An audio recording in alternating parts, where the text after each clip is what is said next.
Hi.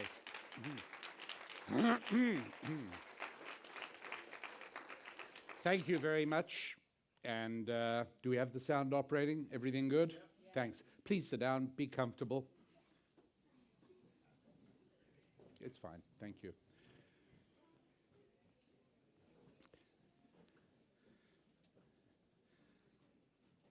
Hate to start off telling you that Dr. Thompson doesn't always tell the truth, but since I have to, I just heard him say that I'm going to come and teach the stuff from the Old Testament that he doesn't know anything about.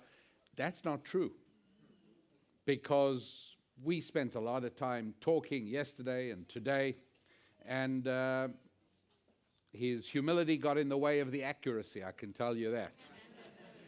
But I feel very, very blessed to be in this house of God and to be a guest of a man who is not only a colleague, not only a friend, but also somebody from whom I have learnt a great deal. And that makes our relationship very, very special indeed. So Dr. Thompson and Pastor Linda, thank you so much for having us here.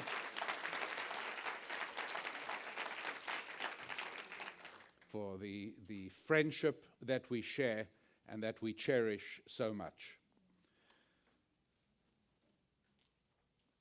A lot of people notice me because I wear this little thing here. I'd prefer you do not refer to it as a beanie, okay? It'll be fine. You do not have to call it a beanie. It's actually in Hebrew, in the Lord's language, it's called a yarmulke, which means in Hebrew, fearing God. Got it? Yeah. What's the idea? Well, the idea is that God wants his people to do more than just refrain from bad actions. Because everybody's supposed to refrain from bad actions. But he wants all of us, you and me, to refrain even from bad thoughts. Think of the 10th commandment, thou shalt not covet. How does it hurt you if I want your house? I'm not going to steal it. I want your car. I'm not going to steal it. It's just a daydream of mine, that's all. He doesn't want us to do that. Part of the reason is that you end up dissipating energy in those kinds of daydreams. Energies that should go to practically improving your life now get dissipated by the daydream of coveting. And what has this got to do with the beanie? I mean the yarmulke. That is very simple. It is that the good Lord gave us certain protections not to misuse the senses that he gave us. So, for instance, there are many things that it is better if we do not hear. Right? What good does it do you to hear gossip about somebody you work with? What possible good does it do? So you're going to end up thinking a little less of that person? Why? What's the benefit? All it's done is reduced you. You are a lesser person now because you have to walk around carrying that negative information. Part of your brain cells are now devoted to carrying around for the rest of your life a piece of useless information that makes somebody else's image in your mind less. So what do? Well, God gave us these things at the bottom of our ears, these earlobes. You just pop them up like that. And you close your ears. But wait a moment. You can still hear. Try it, you'll see. Right? You go like that. Oh, no, it does work pretty well. It still has an effect. Because when you do that, you remind yourself that there are things you shouldn't hear. And it even sends a signal to other people. How's about things you shouldn't see? There's plenty of things you shouldn't see, right? Plenty things you shouldn't see, particularly guys. Plenty things that it's not good for us to see.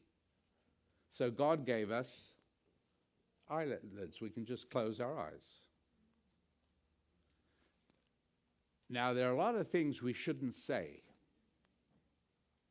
And that's so dangerous. We can do so much damage with saying the wrong things that we have not one, but two barriers for that: lips and teeth. Keep them both shut. You really get into a lot less trouble from staying silent than from talking. And then that leaves just one last thing, and that is thinking. How do you remind yourself not to think the wrong thoughts? And that's what the yarmulke is all about. Just a reminder to make sure that what goes on under that is worthy of our Creator. That's the idea. Because the result of thinking wrong things dissipates your energy that should go into improving the quality of your life. And because thinking the wrong things lessens you in whose opinion? Thinking the wrong things lowers an opinion of you in whose mind? Your own. Your own. When you start thinking less of yourself, you're less effective in everything you do. And that doesn't mean that we should all practice self-esteem. Oh, I'm the greatest. I am the greatest. I'm going to have another great day because I'm the greatest. It's complete nonsense. If you believe that, you're stupid. It's complete nonsense. It's part of the self-esteem thing. Nothing is more valueless than self-esteem. One of the very interesting statistics we dug up was that the country whose high school students have the highest self-esteem are here in the United States of America. The country with the lowest math scores here in the United States of America. We're worse than Albania. So what that tells me is that we know the least math, but we feel real good about it. And that's because the educational establishment in most states of the United States practiced and taught the self-esteem idea. You must encourage your children's self-esteem. That's one of the reasons that in many schools around the United States, they now have avoided and eliminated games in which somebody wins and somebody loses, because it might damage somebody's self-esteem. No, self-esteem is a waste of time. Self-respect is very valuable. What's the difference? The difference is self-respect. You know in your heart whether you deserve it or not. Self-respect is the result of an achievement or an accomplishment. Self-respect is because you have disciplined yourself to act in a certain way, and you have a certain self-respect about it that translates into a certain dignity, a certain specialness as a creature touched by the finger of God. Self-esteem means nothing. Self-respect has real value. And so, missing the point on these ideas consigns you to wasting energy and time. And so, let me ask you, how long would it take you to think of three things you could do tomorrow morning that would utterly wreck your lives? Okay, tell me. As soon as you know three things, give me a signal. As soon as you know three things you can do that'll utterly wreck your life. Three things you could take care of tomorrow morning, and by lunchtime or by tomorrow, your life is done. What are some of the three things you could do? Oh, all right. All right. You're right. Just because you put up your hand, that's no reason to call on you, right? I'll call on somebody who didn't put up their hand. That'll show them, right, sir? Okay, tell me some things you could do that would totally wreck your life. Burn down the house. You could burn down the house. That's not a total wreck, but it would be a slight hiccup. Yeah, no question about it. Yes, ma'am. I could have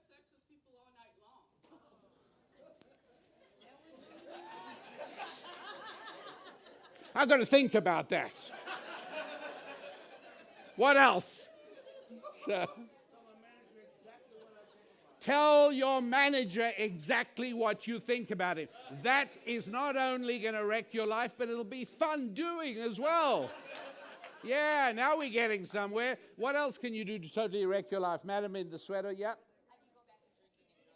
You could go back to drinking and drugs. That's right. Exactly. Turn your back on God. That would be a good start, but if you could shoot somebody after that, now you're getting somewhere. Yeah. Somebody you really don't like. I mean, don't just make it a random thing. You get the idea, right? It's not that hard to come up with 3 things that'll totally ruin your life. It's just not that hard. Now, I want you to think of 3 things that would dramatically transform your life for the good that you could do, or at least start doing tomorrow. One of the differences between these 2 categories is that the things that wreck your life, you'll notice you could get done by lunchtime. The things that'll dramatically improve your life, they may take a little longer, but you can maybe only get them started tomorrow morning. But now we want 3 things that would dramatically improve your life, and it's a lot harder to think of these. But somebody is ready. Yes? I'm sorry? Start a diet? Yes. I hope that wasn't personal or anything. Because I'll be the first to admit that the Lapin family does not have a malnutrition problem.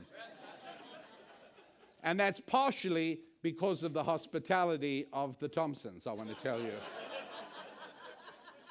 Because Susan and I thought they were coming to Tinley Park, right? The nearest kosher food is like 60 miles away from here. So we thought, this would be like an enforced diet. We'll come here, we'll go home 10 pounds lighter. This can only be good. Like you say, it's a start on a new life, right? Well, thanks, Pastor, but you wrecked that idea. So yeah, that's a really good one. What else? Give me something else. And I know, look, this is harder to think of. There's no question about it. But some of the things you can do that dramatically improve your life, you can start doing them tomorrow. Get up, write your goals for the things you want to accomplish. Get up in a purposeful kind of way, write your goals. Sir, with the cap. 3 things. 1, start reading the right books. 2, start pursuing people that are where you want to be. 3, really listen to them and don't just pretend you listen. I didn't say you should come here prepared tonight. Sorry, I took a nap before I got here. I got saved in 1979, and an old gentleman taught me to have a God and I time. First thing in the morning, spend time with God in prayer, building that relationship. That'll change my life. No question about it. Yes. Apply for jobs if you don't have them. Yes, absolutely. Yeah, get a job. Absolutely. And if you have one, get a raise. Get a better job. Absolutely. I'm going to focus on one thing that everybody can start doing. And I think you'll all agree that this would unquestionably improve your lives. It would improve my life for sure. I can't imagine that it wouldn't improve your lives. And then we'll have to understand that that connects very much with God and his plans for all his children. The one thing that we can all start doing tomorrow is making more money.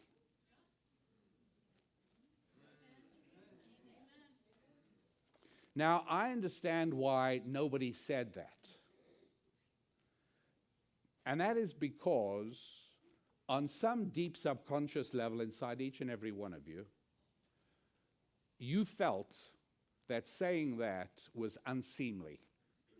That saying would sort of make you sound unspiritual, ungodly, make you sound greedy, selfish. But nobody really felt comfortable saying the one most obvious thing. All of the things you said were all true. And the lady who said get a job was closest to this, obviously. But absolutely straightforward and direct, starting tomorrow morning, seriously committed to a program of making more money. The result of that, because there's another 2 months or nearly 2 months left in 2016, the result is that if you use the rest of 2016, the next 6 weeks of planning and strategizing and getting into the groove, starting the program, by the time January the 1st kicks in, you don't have to waste time making New Year's resolutions. You don't have to waste time throwing a party. You're already on the program. And 2017 is dramatically more remunerative than 2016. That's a good thing. That's a good thing. And my prayer is that each and every one of you should need a new excellent tax accountant for next year. You should all have a tax problem for next year. That would be a good thing. The question is getting from here to there. Now, my wife and I used to live on a beautiful island, not too far from Seattle. Beautiful island. And we actually, as it turned out, we lived right in the middle of the island. But you know what I really would have liked? I would have liked to have sold that house and bought a house on the circumference of the island. Because there are only 200 houses right on the water. But I would have liked that. I would have liked to have been able to park my boat right at the end of my front yard. I'd have liked to be able to step out of my house in the morning and just look out at the great big lake out there. So I'd have liked a house on the water. Trouble is, there are only 200 houses on the water. And I want to explore with you how a country or a society or a nation might decide to divvy up those 200 houses. Now, this was in the state of Washington. And in our county, there were about 2 million people. So I can assume how many of those 2 million people would have liked a waterfront property. Let's assume 100%, shall we? I think that would be a safe, I mean, who wouldn't? So there's 2 million people who want 200 houses. A little bit of arithmetic here. That means there are how many people who want every single house?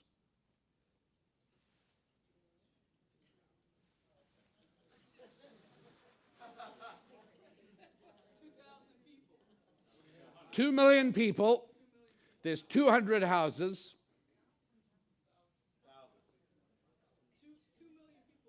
There's 2 million people who want their houses. There are only 200 houses. So how many people want each house? 10,000 people for each house. Is that right, Susan? You let me know if I made a mistake on that. Now, how do we divide it up? What are the ways we have for dividing it up? Well, here is one way. Now, I'm only aware of 5 different ways. And if any of you know of a 6th way, you should please tell me, because that way I won't look like an idiot next time I make this point. But the first way I'm aware of is we throw a lottery.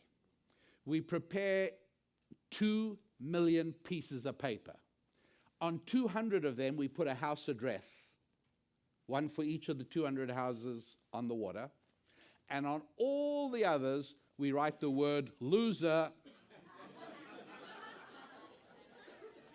And then we put all the papers in a big hat, and we get all the 2 million residents of King County, Washington, to file by in a long line. Everybody puts their hand in the hat, pulls out a piece of paper, and the 200 who end up with an address go to their new house. That'd be one way to do it. And it's not that ridiculous, because state governments around the country, and I don't know if Illinois does it, but state governments around the country do lotteries. So obviously they're not opposed to the idea of a lottery.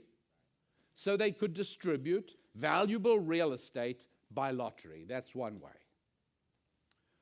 Another way is to set up a bureaucracy, a government agency.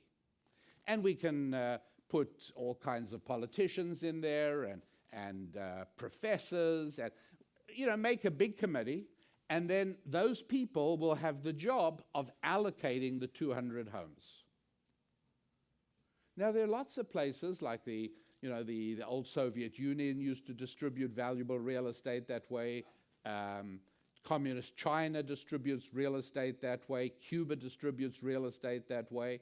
And the only drawback is that if you want to get one of those houses, you kind of really need to be a good friend of one of the bureaucrats on the committee. But obviously, there are many places in the world where this works, so we shouldn't just rule it out. That's the second way. The third way is we use force. Basically, I look around the room, I find 20 of the biggest guys, and I say to them, listen, you guys, come help me throw the people out of the house. I've picked the house I want. We throw the people out of there, and I move in. And because I wouldn't want anybody with 10 even bigger guys to throw me out, I have to keep you guys on retainer, and you've got to patrol my yard with effective firepower to make sure that nobody else tries what we just successfully did. And you could laugh at this, but there are, again, many parts of the world today, in Africa, in parts of Arabia, parts of Asia, where real estate transitions in exactly this fashion.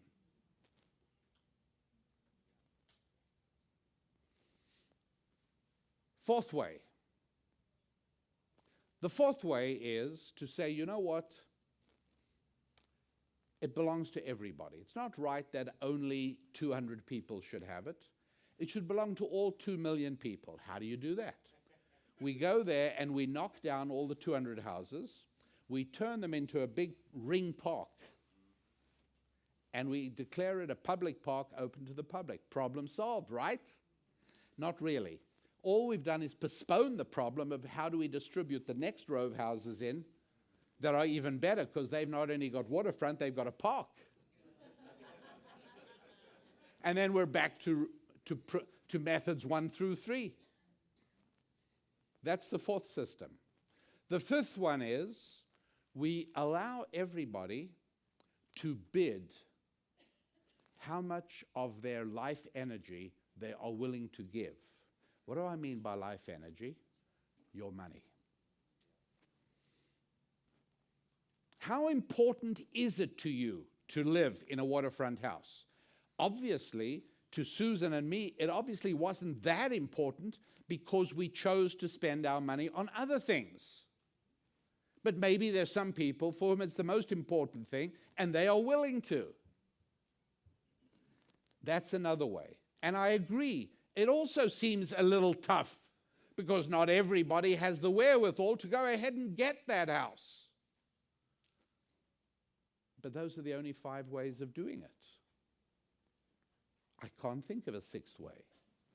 And so now, it's not a case of what's the best way you can think of, because nobody's able to come up with another way. It's which of these ways should a society choose? Or the way you and I might prefer to phrase the question, which of these ways would God be least angry with? Which of these ways might God be smiling on? That's the question we have to ask ourselves. How would God feel about the idea of taking the house with a little miniature army by force? Probably not so good. Lottery? Probably not so good. Bureaucratic assignment with all the corruption that involves? Probably not so good. Nobody getting it? That's not a moral solution. Is it possible that God smiles on financial transactions? Is that possible? Well, according to ancient Jewish wisdom and the principles of the Bible, God smiles on monetary transactions. Because we all try and secure things we need and cooperation from other people. And by and large, it turns out that there are two ways to do that. One is with a gun, and the other is with money. And I would rather do it with the power of money. But what about folks who don't have? True. The answer to that we have to begin to explore is what happens to the fellow, and this is a very nice guy, by the way. Nice, the nicest guy. You couldn't imagine a nicer guy. Regular at church, charitable, nice to his wife and his family. He goes up to the restaurant on the top floor of a 20-floor building, and he opens the window wide, and he starts climbing out. Everybody says, "Hey, what are you doing? You're 20 floors off the pavement." He says, "I am a saint. I'm a really virtuous person. There is no way that God would let me hurt myself. You have nothing to worry about." And people say, "Please don't do this. This is really not a good idea." He says, "You don't understand. I'm not a sinner. I'm a really good guy. There's no way that a loving God would let anything bad happen to me." And you're all smiling because you know how ridiculous this is. And he climbs out of the window and launches himself into space. And he has a really exciting 3 seconds until he hits the sidewalk at about 50 miles an hour. And that part isn't so fun. And he arrives in heaven, and God shakes his head. "You are a fool. What were you thinking?"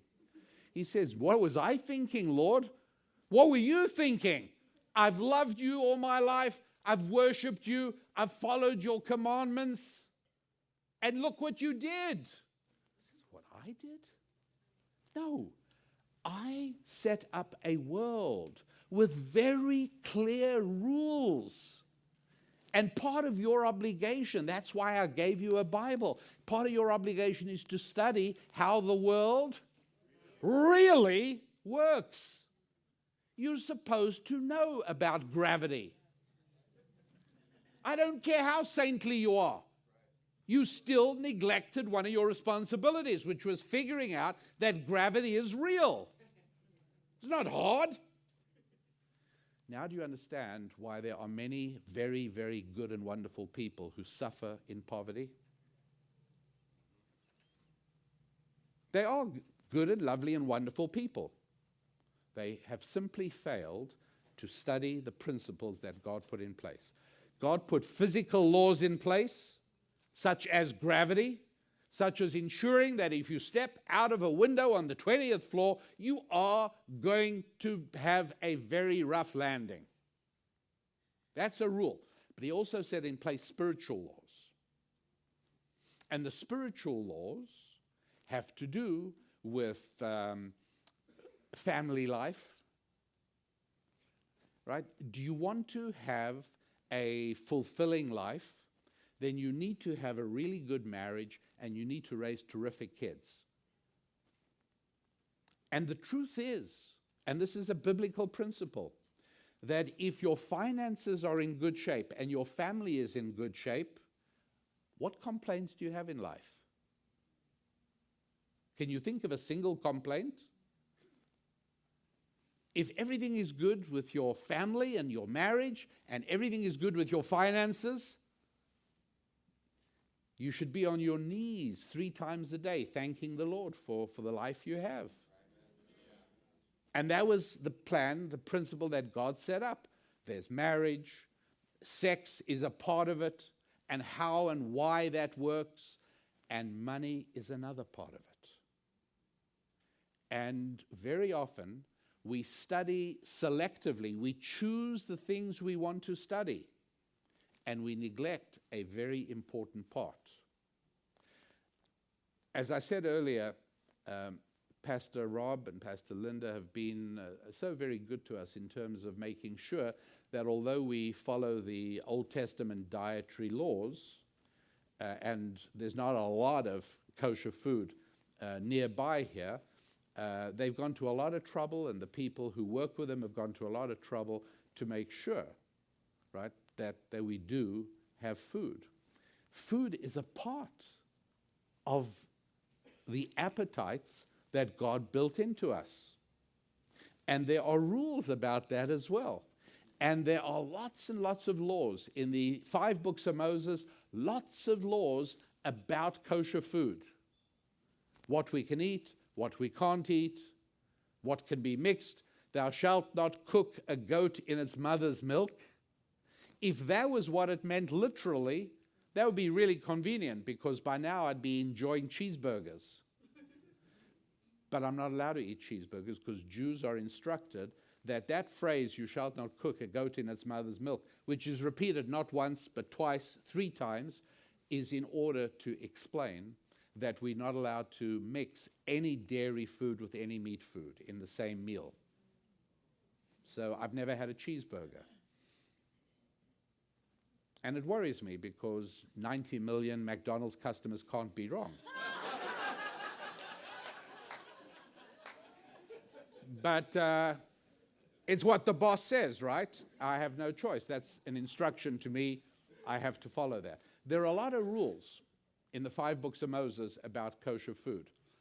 But there's 20 times more rules about money.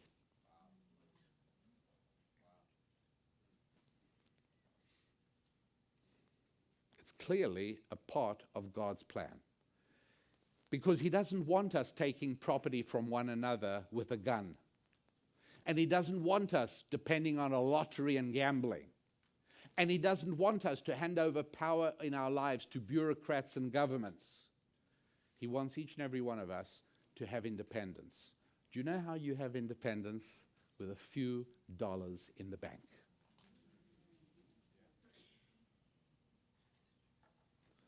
It's all part of the plan. Now, you want to step out of a 20th floor window and rely on the fact that other things in your life are virtuous and pure? Doesn't really work that way. The other things in our lives do need to be virtuous and pure. That's right. But we also are supposed to learn all the principles that God gave us so as we understand how the world really works. And money is an absolutely vital and indispensable part of how the world really works. But these are things that we all have to do. Now, I knew exactly how much time I have with you this evening in this session, and I know exactly how much time I have with you this evening in the next session a little bit later. And I know that in this time period, I cannot give you all the information that enables you to pick up out of here, walk out, and immediately start implementing the thing. Even if you took notes frantically on everything I said, there isn't enough time for me to get to everything. Now, for many of you, nothing is going to change. It's not that I know you all, I don't. And I think the percentage of you who are going to change your lives, I think, is high because of where we're meeting. In this particular congregation and in this particular community, I sense that the caliber of people is incredibly high, because a church is very often a reflection of its leadership. And so I think a lot of you are going to take the steps to change your financial destiny, knowing that it is precisely what God wants you to do. And I want to just clarify, it's something I explained twice yesterday. Does God want you to be rich? No, I'm not aware of that. And if you are, you've got to come tell me later on how you know. I'd love to know. Because he speaks to me about many things, but he's never once said, Lapin, I want you to be rich. But I'll tell you what he has said. And he said it to me and he said it to you. He said it's not good for man to be alone. And that's not just about marriage. That means he wants each and every one of us to build relationships and to be attached and to serve all his other children. That's a really important part of it. He wants every one of us to serve his other children. I tell a story of my first car. I just really love automobiles. I love cars. I mean, the whole idea of freedom of transport. And I mean, do you have any idea of what I think of public transport? I love cars. And my very first one, I was a teenager, and I used up all my money to get it. And as soon as I'd got it, like a week later, it started making a horrible, horrible noise. And so I told my father, who was a very famous, distinguished rabbi, and I said to him, I've got a real problem. He says, you know what? There's a man called Mr. Goldberg who has an auto repair shop downtown. Go down there. You know, tell him I told you to come there. He's a friend of mine. He's a member of my congregation. Talk to him. So I go down and I pull into the shop, and Mr. Goldberg comes out and he says, what's up? And I said, well, Rabbi Lapin is my dad. And he said, I should come here. He says, start up the car, pop the lid. He puts his head inside the hood, and he fiddles with the accelerator connection. I hear the car, but meanwhile it's rattling as if there's stones flying around in the cylinders. It's bad news. And he comes back to me and he, like that's the worst sound you ever want to hear from your mechanic. And I said, what's up, what's up? And he said, listen, sit down. I'm going to take it around the back. I'm going to see what I can do. And like that was the longest hour and a half of my life. I just sat there and sat there and sat there. It seemed like a week. Pretty soon he brings the car back, and I can't hear the motor running. It sounds like a sewing machine. It's amazing. And he comes out the car, and he gives me the keys, and he says, there you go, son, off you go. So I said, with considerable trepidation, because I'd used up pretty much all the money I'd saved on buying the car, I said, Mr. Goldberg, how much do I owe you? And he said, nothing. That's fine. It's a pleasure. You're on your way. So I thank him very much. I start pulling out of the shop, and before I even get out of the driveway and I'm in the road, it suddenly occurs to me a really bad thing. He thought it's my father's car. That's why. If he'd have known it was mine, then he would have charged me. He thought I was just bringing it in, like maybe the way I said, my father told me to come here. He thought it meant I was bringing his car. So sadly, I thought, you know what, I can't start off my car career with a lie. I got to go back. I go back. He says, what's the matter? Is there a problem? And I said, look, I'm really sorry. I just got to tell you, this car it's not my dad's, it's actually mine. He says, I knew that. So I said, well, I don't understand. You did me a big favor. I don't understand why you didn't charge me. He says, let me tell you something, son. About 12 years ago, your father did a favor for me that I'll never be able to repay him for. I said, I still don't get it. He said, I know, because you're only 17.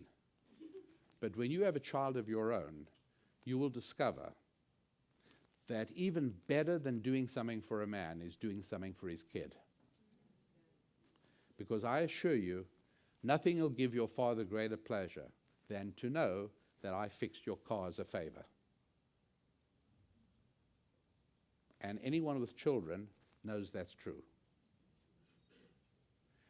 And if that's how we feel, imagine how our Father in heaven feels when we take care of one another, when we do things for one another. That's the idea. And you know what money is? It's God's way of encouraging us to do things for one another, to serve one another. Because no, God doesn't want us to be rich. He wants us to be obsessively preoccupied with the needs and the desires of all his other children. Why would it surprise us that a good and loving God would reward us with the incredible blessing of financial abundance when we take care of his other kids? And so when we get a little further on this evening, you're going to see how we implement that principle. Because as long as you chase money, it'll always elude you. As long as you chase opportunities to help other people, the money will always flow. Now that just sounds like a nice little sentiment. What I still have to show you is that that is a practical strategy for changing your financial destiny. But I can't possibly give you all the principles of ancient Jewish wisdom in the time we have this evening. And so for that reason, Susan and I have prepared what we call an income abundance set. This isn't going to be for everybody here.